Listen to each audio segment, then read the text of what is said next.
Alright. So I'm going to start with a story. When I was growing up, I'd always wanted to be a chef. So I had my great-grandmother who also loved to cook. I pressed it a few times, I think. Maybe? It's on? Alright. I had always looked forward to going to my grandmother's house because she'd always have something new for me to eat. Usually she would cook like desserts, so she would make my favorite chocolate cake, which is 3 layers with homemade cake and homemade frosting. She was also my inspiration for this project, and since she had always loved to cook, that's where I wanted to cook for the rest of my life. So I was looking at going into a career featuring cooking. And now that she's gone, she's still the inspiration for my project. And so what happened to my dream? Did it just go away? It developed into a curiosity for food. So I had always wanted to cook, and that brought me to want to also want to do this project about cooking, but just not cooking by itself. So I also wanted to include photography in this project. So what is food blogging? That's what I did my project on. Food blogging, I believe, is like a form of art that you can communicate with food, and then using photography to photograph your food. I'd always wondered how it looked so interesting, and they make your pictures look so good.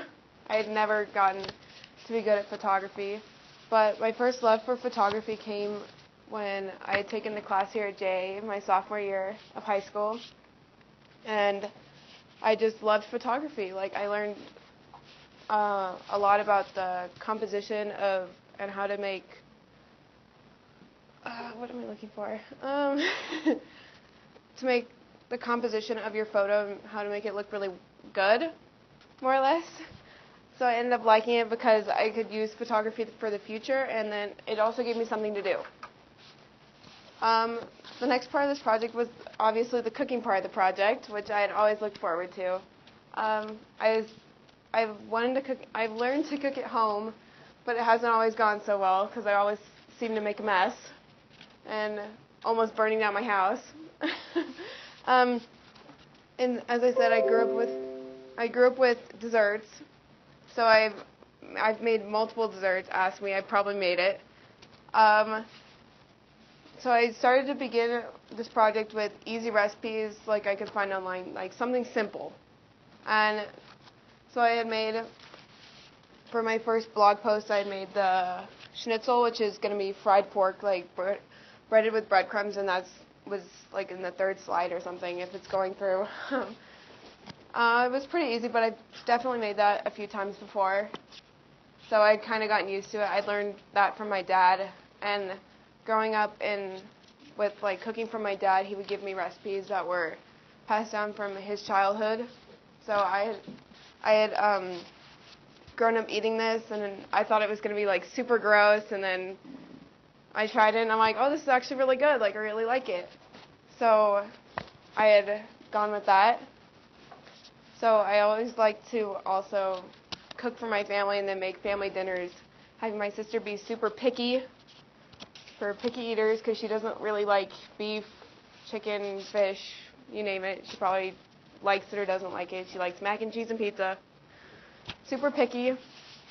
So it's hard finding something she likes, and then when she tried this here, is what I was talking about, she actually really liked it, and every time I make it, she gets super excited about it. So I had done that, and I always like getting their feedback on what I can improve on for the next time, and then try to do that step next time I go around. And then I also did the research for this project, so what made what makes a good photo. I really learned how to make a great photo taking the photography class. I'm currently in the 2nd class I've taken now, so this is going to be the 2nd time. I'd also looked at Pinterest a lot because I like looking at blogs and seeing how their food gets well made. I like watching cooking shows a lot too. So researching for this project was kind of difficult because it's not easy to find a source for this, really. It's just kind of looking and experimenting with your camera and trying to find a good angle, I guess. I first started off with one of my resources was a book, and it's called Food Photography for Bloggers. So I like looked through the book and gotten some skills and seen how well that went. I think I improved pretty well. So over the course of the semester, I've kind of experimented and wanted to make more food. So probably in the future, I'll continue to make food, and I'm looking into going into the hospitality business in college. So hopefully that goes well. So I believe food blogging and photography is like an art, and it always takes practice. So I had known a little bit about cooking and a little bit about photography, but I hadn't done much. So I wanted something to learn more off of and get into like a deeper kind of thing with it, because I really want to use photography and cooking in my future career. And I think that anyone who's professional or amateur could always use a good lesson or two.